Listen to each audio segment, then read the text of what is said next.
নির্বাচিত সরকারকে হটিয়ে ক্ষমতায় বসায় ও সাধারণ মানুষের ওপর গৃহযুদ্ধ চাপিয়ে দেয় পশ্চিমাদের একের পর এক অর্থনৈতিক ও রাজনৈতিক নিষেধাজ্ঞায় নাজেহাল মিয়ানমারের জান্তা সরকার। একই সাথে গৃহযুদ্ধেও কোণঠাসা হয়ে পড়েছে তারা। এ অবস্থা থেকে পরিত্রাণের আশায় রাশিয়ার সহযোগিতা খুঁজছেন মিয়ানমারের জান্তা সরকারের প্রধান মিন অং ফ্লাইং।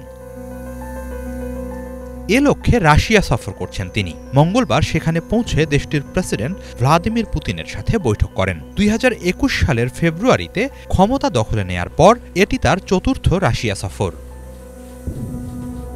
বৈঠকে দুই দেশের মধ্যে বাণিজ্যিক ও সামরিক সম্পর্ক দিন দিন বাড়ছে উল্লেখ করে পুতিন আগামীতে এটি আরও বৃদ্ধির আশাবাদ জানান। কিছুদিন আগেই নেপিডোকে ৬টি যুদ্ধবিমান দেয় মস্কো।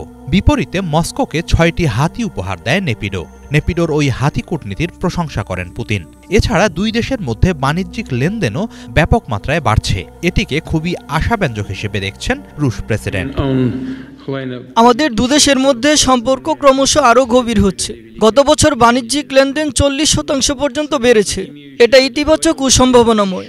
এছাড়া আমরা আন্তর্জাতিক পরিসরেও পারস্পরিক সহযোগিতার মধ্যে আছি। অন্যদিকে বৈঠকে রাশিয়া ও পুতিনের প্রশংসায় পঞ্চমুখ হয়ে উঠতে দেখা যায় মিন অং ফ্লাইংকে। রাশিয়া সবসময় নিজের বাড়ির মতো উল্লেখ করে বলেন, দুই দেশের মধ্যে দূরত্ব অনেক হলেও তারা একে অন্যের হৃদয়ের কাছাকাছি। এরপর পুতিনকে ১৮৩৮ সালে প্রকাশিত ঐতিহাসিক একটি বই উপহার দেন ফ্লাইং। সেই বইয়ের একটি গল্পের বরাত দিয়ে পুতিনকে গৌতম বুদ্ধের ভবিষ্যৎবাণী করা রাজা হিসেবে ইঙ্গিত করেন তিনি। এখানে রুশ ভাষায় লেখা একটি অংশ আছে। সেখানে বলা, একবার এক বিদেশি রাজা বুদ্ধের সাথে সাক্ষাৎ করতে যান। সে সময় হেসে ওঠেন বুদ্ধ।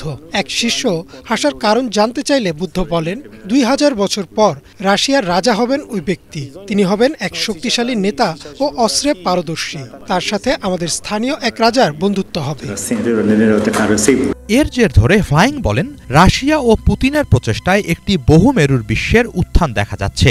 পশ্চিমা দেশগুলো এটি প্রতিহত করার চেষ্টা করছে। তারই অংশ হিসেবে ইউক্রেন যুদ্ধের সূত্রপাত বলে দাবি করেন জান্তা সরকারের প্রধান।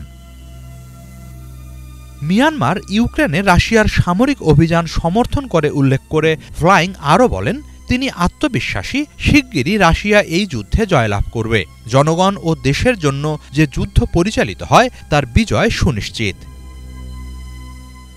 হিজল জোবায়ের, বাংলা ভিশন।